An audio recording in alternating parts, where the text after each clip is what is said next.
Hello बच्चों, तो कैसे हैं आप लोग। उम्मीद करते हैं आप बहुत अच्छे होंगे। पिछले क्लास में हमने जाना कि प्रकाश पुंज किसे कहते हैं और यह कितने प्रकार के होते हैं। आज हम जानेंगे कि आत्मदीप्त पदार्थ किसे कहते हैं। आत्मदीप्त पदार्थ तो वैसा पदार्थ जिनसे होकर प्रकाश स्वयं उत्सर्जित होते हैं। जिनसे होकर प्रकाश क्या होते हैं, स्वयं उत्सर्जित होते हैं, उसे आत्मदीप्त पदार्थ कहते हैं। ठीक है, इसका एग्जाम्पल होता है सूर्य, तारा, दीपक इत्यादि। बल्ब भी हो सकता है, चंद्रमा नहीं होगा दोस्तों, क्योंकि यह चंद्रमा ना सूर्य के प्रकाश को लेकर प्रकाश को उत्सर्जित करते हैं। उम्मीद करते हैं आत्मदीप्त पदार्थ आपको क्लियर हो गया होगा। उसके बाद आता है अदीप्त पदार्थ। ठीक है, तो अदीप्त पदार्थ उसे कहेंगे जो स्वयं प्रकाश उत्सर्जित नहीं करते हैं। ठीक है, लेकिन प्रकाश की उपस्थिति में दिखाई पड़ते हैं, तो उसे कहते हैं अदीप्त पदार्थ। जैसे हो गया कि पत्थर, टेबुल, कुर्सी इत्यादि। ठीक है, जैसे ये क्या होते हैं कि ये प्रकाश का उत्सर्जन नहीं करते हैं। ठीक है दोस्तों, आपको याद रखना आप सभी को। उसके बाद आता है दोस्तों प्रकाशीय माध्यम। क्या आता है, प्रकाशीय माध्यम। ठीक है, तो प्रकाशीय माध्यम उसे कहते हैं जिनसे होकर प्रकाश गमन करता है और हमारे आँखों तक पहुंचता है। ठीक है, तो वह क्षेत्र जिससे होकर प्रकाश वस्तु से निकलकर आँख तक पहुंचती है उसे बोलते हैं प्रकाशीय माध्यम। वस्तु से निकलती है और हमारे आँखों तक पहुंचती है जिस माध्यम से होकर, उसे बोलते हैं प्रकाशीय माध्यम। ठीक है, यह मुख्यतः दो प्रकार के होते हैं। प्रकृति के आधार पर यह मुख्यतः दो प्रकार के होते हैं। ठीक है, कितने प्रकार के होते हैं, दो प्रकार के। ठीक है दोस्तों, पहला आता है सममांगी, दूसरा आता है विषममांगी। ठीक है, विषममांगी। तो पहले जानेंगे सममांगी के बारे में। तो सममांगी माध्यम उसे माध्यम को कहते हैं जिसके प्रत्येक भाग के गुण और बनावट क्या होंगे, एक समान होंगे। गुण और बनावट एक समान होंगे, उसे बोलेंगे सममांगी माध्यम। जैसे हो गया जल, कांच इत्यादि। ठीक है, उसके बाद जानेंगे विषममांगी माध्यम। ठीक है, विषममांगी माध्यम तो वैसा माध्यम जिसके प्रत्येक भाग के गुण और बनावट असमान होते। क्या होते हैं, असमान। उसे बोलेंगे विषममांगी माध्यम। जैसे हो गया हवा, कैल्साइट इत्यादि। ठीक है दोस्तों, आपको याद रखना है। उसके बाद आता है पारदर्शी पदार्थ। क्या आता है, पारदर्शी पदार्थ। पारदर्शी पदार्थ वैसे पदार्थ को कहेंगे जिनसे होकर प्रकाश पूर्ण रूप से क्या हो जाएंगे, गमन कर जाएंगे। प्रकाश पूर्ण रूप से गमन हो जाएंगे, मतलब आर पार हो जाएगा, तो उसे माध्यम को बोलेंगे पारदर्शी पदार्थ। वैसे पदार्थ को क्या बोलेंगे, पारदर्शी पदार्थ। जैसे हो गया कांच, जल, हवा इत्यादि। ठीक है, तो पारदर्शी पदार्थ वैसे पदार्थ को कहते हैं जिनसे होकर प्रकाश पूर्ण रूपेण गमन कर जाता है, मतलब कि आर पार हो जाता है। ठीक है, उसके बाद आता है दोस्तों अपारदर्शी पदार्थ। अपारदर्शी पदार्थ वैसे पदार्थ को कहते हैं जिनसे होकर प्रकाश गमन नहीं करता। प्रकाश जो है ना गमन नहीं करता है। ठीक है, जिन पदार्थों से कोई प्रकाश पूर्ण रूपेण गमन नहीं करता है, यानी कि बाहर नहीं निकल पाता है, उसे बोलते हैं अपारदर्शी पदार्थ। जैसे होगा ईंट, पत्थर, पलंग, टेबुल। ठीक है, जिनसे प्रकाश गमन ही नहीं करेगा उसे बोलेंगे अपारदर्शी। इसके नाम में ही और लगा है, मतलब जो पदार्थ पारदर्शी नहीं होंगे उसे बोलेंगे अपारदर्शी पदार्थ। ठीक है, उसके बाद आता है पारभासी। क्या आता है, पारभासी को ही क्या बोलते हैं, अर्धपारदर्शी।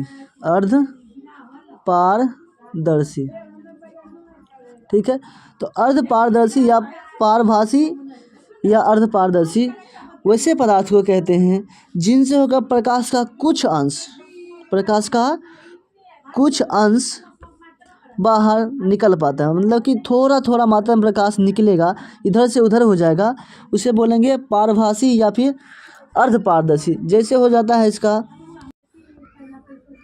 तेल लगा कागज, घिसा हुआ कांच, इन सब से क्या होता है, प्रकाश का कुछ अंश ही बाहर निकल पाता है। ठीक है, तो जिन पदार्थ से होकर प्रकाश का कुछ अंश ही बाहर निकल पाता है उसे बोलते हैं पारदर्शी या फिर अर्धपारदर्शी। आपको याद रखना।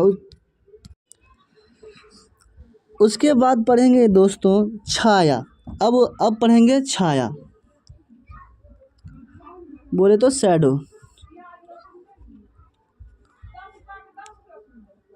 ठीक है, क्या होता है छाया कि जब प्रकाश के गमन पथ पर अपारदर्शी वस्तु रख दी जाती है, जब प्रकाश के गमन पथ पर अपारदर्शी वस्तु रखी जाती है। कौन सी वस्तु? अपारदर्शी वस्तु, यानी कि जिनसे होकर प्रकाश गमन नहीं करेगा, वैसे पदार्थ को जब प्रकाश के गमन पथ पर रख देते हैं तो दूसरी तरफ अंधेरा का क्षेत्र बन जाता है। कैसा क्षेत्र बन जाता है? अंधेरा का। अंधेरा के क्षेत्र बनने के कारण क्या होता है, वही वस्तु का क्या बन जाता है? फोटो बन जाता है, मतलब कि छाया बन जाता है। तो आपको समझ में आ गया होगा कि प्रकाश के गमन पथ पर जब अपारदर्शी वस्तु रख दी जाती है तो क्या होता है, प्रकाश उस अपारदर्शी वस्तु को पार नहीं कर पाता है। इसलिए क्या होता है, वहाँ दूसरी तरफ क्या बन जाता है? अंधेरा का क्षेत्र बन जाता है, जिसे क्या बोलते हैं? छाया बोलते हैं। ठीक है, आप सभी को अच्छे से याद रखना है। अब पढ़ेंगे प्रकाश का परावर्तन। ठीक है, तो प्रकाश का परावर्तन के नाम में ही परावर्तन का मतलब होता है टकरा कर, किसी सतह से टकराकर वापस लौटना। यहाँ प्रकाश की बात करते हैं तो क्या होता है कि जब प्रकाश की किरणें किसी सममांगी माध्यम से चलकर किसी अन्य वस्तु पर टकराती है और उसी माध्यम में फिर लौट जाती है, किसी वस्तु पर टकराएगी और उसी माध्यम अगर लौट गया तो इसी घटना को बोलते हैं प्रकाश का परावर्तन। ठीक है, कहने का मतलब होता है कि प्रकाश की किरणें का पहले ही माध्यम में वापस लौटने की घटना ही क्या कहलाता है? प्रकाश का परावर्तन। और जिस सतह से टकराता है प्रकाश, जिस सतह से प्रकाश टकराता है उसे बोलते हैं परावर्तक सतह। क्या बोलेंगे उसे? परावर्तक सतह। उसे बोलेंगे क्या? परावर्तक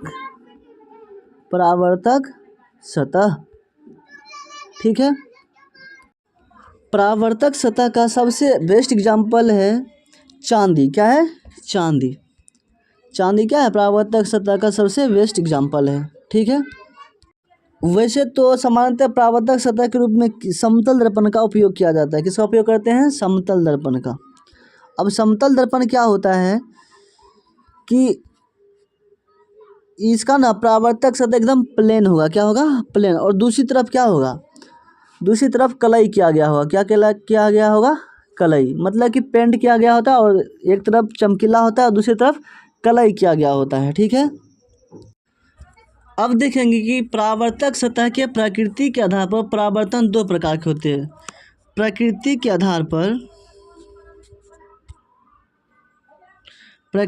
आधार पर जो ना परावर्तन दो प्रकार के होते हैं। कितने प्रकार के होते हैं परावर्तन? तो परावर्तन दो तरह के होते हैं। ठीक है, पहला आता है नियमित परावर्तन। नियमित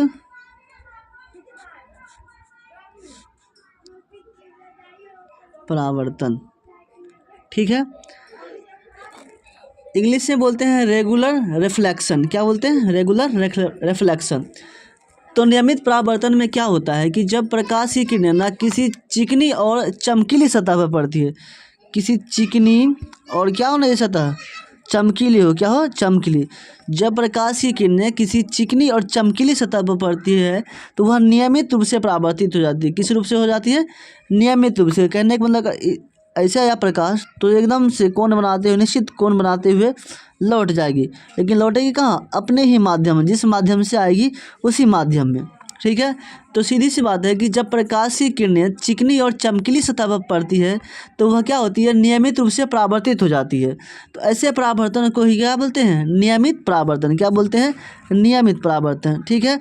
उसके बाद आता है दोस्तों अनियमित परावर्तन। अनियमित परावर्तन में क्या होता है दोस्तों कि जब प्रकाश की किरणें रूखड़ी सतह पर पड़ती है, रूखड़ी हो सतह कहने का मतलब ऊबड़ खाबड़ सतह, और सतह होना चाहिए चमकीला। तो जब प्रकाश की किरणें ऊबड़ खाबड़ सतह हो और सतह क्या हो, चमकीली हो, तो प्रकाश अनियमित रूप से क्या हो जाते हैं, परावर्तित हो जाते हैं। क्या हो जाते हैं, वो अनियमित रूप से परावर्तित हो जाते हैं। पता नहीं किधर जाएगा। ठीक है, ऐसे आया, कभी ऐसे जाएगा, तो कभी यूँ चला गया, तो ऐसे बोलेंगे अनियमित परावर्तन। मतलब कि जब प्रकाश की किरणें ना रूखड़ी और चमकीली सतह पर पड़ती है तो वह क्या होती है, अनियमित रूप से परावर्तित हो जाते हैं। तो ऐसे परावर्तन को बोलते हैं अनियमित परावर्तन। ठीक है। अब पढ़ेंगे कि परावर्तन से संबंधित कुछ महत्वपूर्ण बिंदु हैं। ठीक है। तो देखते हैं कि ये जो ए बी लिखा हुआ है, ए बी, ये है परावर्तक सतह। क्या है ये, परावर्तक सतह। ये भी क्या है मेरा, परावर्तक सतह। इस पर क्या होता है कि वैसा सतह, परावर्तक सतह किससे बोलेंगे, वैसा सतह जिससे होकर क्या होता है कि जिस सतह से टकरा कर प्रकाश क्या होता है, वापस लौटता है। जिस सतह से प्रकाश टकरा कर वापस लौटेगा उसे बोलेंगे परावर्तक सतह। यहाँ पे ए भी क्या है मेरा, ये भी परावर्तक सतह। क्या है, ये भी परावर्तक सतह। तो कहने का मतलब जिस सतह से टकरा कर प्रकाश लौटती है उस सतह को ही बोलते हैं परावर्तक सतह। उसके बाद आता है आपतित किरण। क्या होता है, आपतित किरण। कहने का मतलब कि वैसा किरण जो किसी परावर्तक सतह पर आती है, वैसा किरण जो किसी परावर्तक सतह पर क्या होती है, आती है। परावर्तक सतह पर जब आती है तो उसे बोलते हैं आपतित किरण। यहाँ पे जो है ना पीओ क्या है मेरा, पीओ आपतित किरण है। क्या है, आपतित किरण। कहने का मतलब कि परावर्तक सतह पर आने वाली किरणें को आपतित किरण बोलते हैं। उसके बाद आता है परावर्तित किरणें। परावर्तित किरणें, ठीक है, परावर्तित। तो परावर्तित किरणें वैसे किरणें को कहेंगे जब प्रकाश ना परावर्तक सतह से टकरा कर वापस जाएगी। परावर्तक सतह से टकरा कर जब किरणें वापस जाती है तो उसे बोलते हैं परावर्तित किरणें। ठीक है। यहाँ पर जो है ना ओ क्यू क्या है, ओ क्यू मेरा परावर्तित किरणें। क्या है, परावर्तित किरणें। उसके बाद आता है आपतन बिंदु। क्या होता है, आपतन बिंदु। आपतन बिंदु, ठीक है। आपतन बिंदु ऐसे बिंदु को कहेंगे जहाँ पर ना कोई आपतित किरण पड़ती है। आपतित किरण जिस सतह पर पड़ती है, आपतित किरणें जिस सतह पर पड़ती है उसे आपतन बिंदु कहेंगे। क्या कहेंगे, आपतन बिंदु। यहाँ पे ओ क्या है मेरा, वो क्या है मेरा, आपतन बिंदु है। ठीक है। उसके बाद आता है अभिलंब। क्या आता है, अभिलंब। तो अभिलंब उसे कहेंगे जो कि दर्पण पर सीधी रेखा में होता है। जो दर्पण पर क्या होती है, सीधी लंबवत होती है। क्या होती है, लंबवत। उसे बोलते हैं अभिलंब। क्या होता है, उसे अभिलंब बोलते हैं। ठीक है। यहाँ पर ओ एन क्या है मेरा, ओ एन अभिलंब है। क्या है, अभिलंब। उसके बाद आता है आपतन कोण। आपतन कोण उसे बोलेंगे जो कि ना आपतित किरण और अभिलंब के साथ कोण बनाएगा। आपतित किरण और अभिलंब के साथ। यहाँ पर पीओ जो है ना मेरा, पीओ आपतित किरण है। पीओ क्या है मेरा, आपतित किरण है। मतलब कि आपतित किरण और अभिलंब के साथ जो कोण बनेगा, आपतित किरण और अभिलंब के साथ जो कोण बनेगा उसे आपतन कोण बोलेंगे।